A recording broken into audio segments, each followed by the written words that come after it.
আমাদের ছেলেপেলেদের কখনো হতাশা করি না।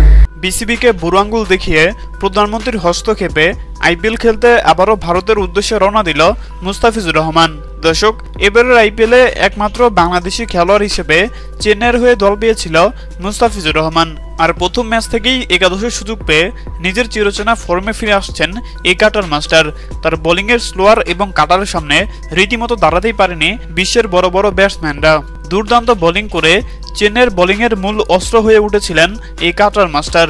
মোট 9 ম্যাচ খেলে 14টি উইকেট শিকার করে সর্বোচ্চ উইকেট শিকারের মধ্যে দ্বিতীয় অবস্থানে থেকে দেশে ফিরে এসেছেন মুস্তাফিজুর রহমান এবং কি একসময় পার্পেল ক্যাপও জিতেছিলেন এই কাটার মাস্টার।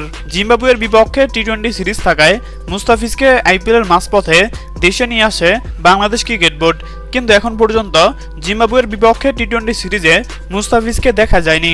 আর তাই তো ভক্ত সমর্থকদের জোর দাবি মুস্তাফিজকে আইপিএল খেলানোর জন্য আবারও ভারতে পাঠানো হোক।